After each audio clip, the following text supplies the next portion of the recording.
My sister sent me to another man's bed just to steal my fiancé. But she didn't think this would happen. David and I started dating in high school, but recently he's been working so hard he comes back late at night. Sometimes he doesn't come back at all. But yesterday, David walked through our door, a wide smile spreading across his face. Hey, beautiful, my business dealings finally paid off. I rushed into his arms. Congratulations, babe. We should celebrate. Now I think we are going to start having a normal life. You have been working so late. I complained. Sorry, honey, but now everything will be fine from now on. We popped open a bottle of wine, clinking glasses together to success and us, David said, eyes locking onto mine. I took a sip, feeling the cool liquid slide down, then leaned in for a kiss, soft lips brushing against his. David wrapped his arms around me, deepening the kiss. My heart skipped a beat. Love still strong after all these years. We pulled back, both smiling. Finished the first glass, moved on to the second. Laughter and talk flowing easily. Our love shining brighter with every passing minute. But little did I know, there was something mixed with his the drinks and his words. A deceitful plan hidden behind his charming smile. Next day, when I woke up, I wasn't in our room. Where am I? I thought. The hand pulled me back down. Let's stay a little bit more, said a voice that was not David's voice. I jumped out of the bed, falling and hurting my ankle. What are you doing? The man asked in horror, jumping up to help me. He stood there, staring at me, his eyes filled with shock and concern, and something else, something almost like love. My mind rejected that thought. I didn't know. This man, get away from me. I screamed. He didn't move, just stood there, then whispered, Katie, please. My eyes widened, shock and fear mingling. How did he know my name? But that wasn't even the scariest question. How did I end up here? I asked, voice trembling violently. He sighed softly, his voice low and husky. It's a long story, he said, eyes filled with a deep sadness. But you have to take responsibility. Katie. His words cut deep. You are in my bed after all. I felt my face flush, shame and fear burning my cheeks. It's not a good thing to just run away. His voice was gentle, yet firm. I wanted to escape. I want to go back home. I don't want to stay here. My voice cracked, tears threatening to fall. Feeling scared, vulnerable, and alone, he nodded softly. Okay, no problem. Let me get you a taxi. Don't bother. I can do it myself. I replied coldly. No, you can. Single quotes. But he didn't finish the sentence. He instead added, and if you have any problems, find me too. Okay? His eyes was filled with worrying. As if he knew something I didn't, something that could hurt me. I nodded slowly, still scared, but his concern seemed genuine. He stood up, towered over me, then walked to the phone and called a taxi. It'll be here in 5 minutes, he said. Wait, what's your name? I blurted out, realizing he knew mine, but I didn't know his. He smiled, then waved me off. Sitting in the taxi, my mind was in shambles. How did I end up in another man's bed? But thinking about that man is not my problem now. My problem was my husband. I thought back, drinking with David at our home. Then darkness. How did I end up with that man? Did David see us go? What would my parents think? My perfect reputation ruined. What is David thinking right now? Does he hate me? Reaching home, I just ran inside our house. I opened my bedroom door. The scene before me suffocated me. My sister Rachel sleeping in my bed, with my husband David. I felt like collapsing, but rage propelled my words. What are you doing in my bed? I asked, my eyes wide open. What are you guys doing? I shouted as they were looking at me non-caring. Instead of guilt, they looked at me with anger, as if I intruded on their moment. Go back wherever you came from, David spat. Where did you go? You slept outside, you whore. Rachel added calmly. As you can see, our husband was scared alone. Our husband? My heart shattered into pieces. So I decided to rock him to sleep. My knees buckled. My head spun. The room closed in. You're cheating on me. Behind my back.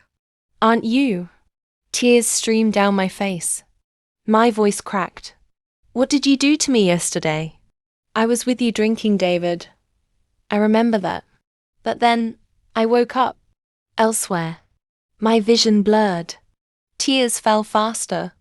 Then suddenly, nothing. Blackness consumed me. I came to in a hospital bed. Rachel sat beside me, concern fake on her face.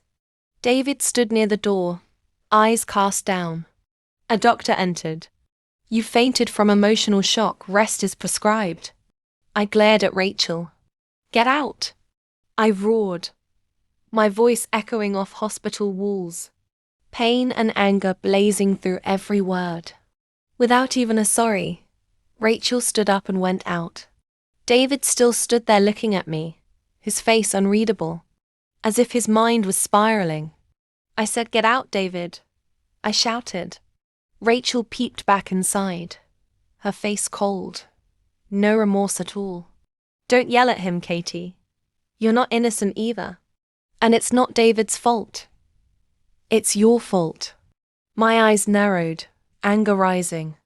But then she added, all of this is your fault. You slept outside with another man. My face fell, eyes widening in shock. How did she know that? I looked up, voice barely audible, shaking violently. How did you know that? I paused, fear gripping my heart. How did I end up in that man's bedroom?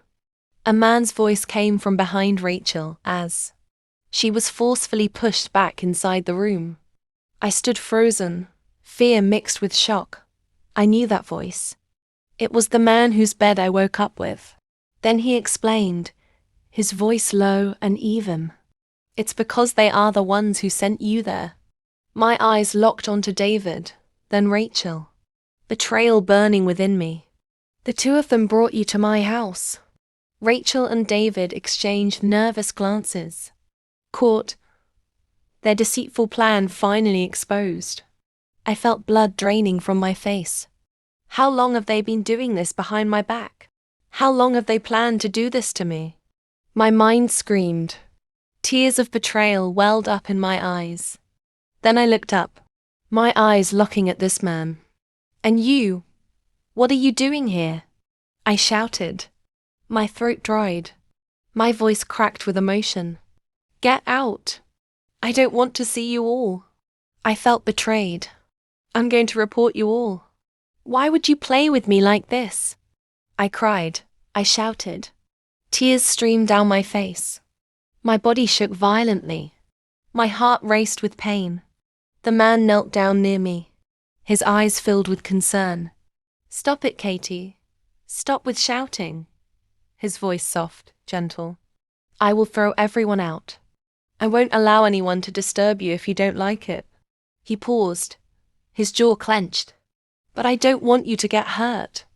I saw fear, disbelief, shock in David and Rachel's faces. Their eyes wide, mouths agape. Why were they looking at this man like that? Rachel never feared anyone. Unless he could destroy her. But the way they looked at this man, it seemed like he wasn't beneath them. Instead, he stood above them. A chilling realization. Maybe, just maybe, I could use him. I could use him to get what I want. Revenge for their betrayal. Proof of my innocence. That still my pride hurt.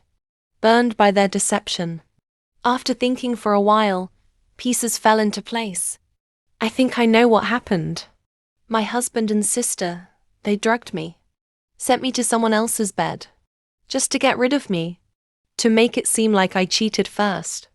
But they didn't think I will come back that first. A wicked plan. Almost flawless. This man's unexpected arrival might just be my salvation. Who are you? I asked the man, my voice barely above a whisper. Alex, he replied, as if that explained everything. After seeing the look on my face, confusion mixed with anger, he chuckled softly. You will find out who I am soon. His eyes gleamed with intensity. But the truth is, your husband sold you to me. So, sold me? I asked. He's deep in gambling debt, lost too much. I felt sick. David's late nights finally made sense. Alex continued. We attended high school together, do you remember? I searched my memories, then nodded slightly. Now I remember you sat behind me in class. Alex smiled faintly. Exactly. And I thought that man didn't deserve you. His words hung in the air. That's why I wanted to take you away from him. I held my breath. Then he added, Please don't worry, I didn't touch you at all. Relief washed over me. At least I'm still mine. Then rage replaced relief. I want to destroy them all.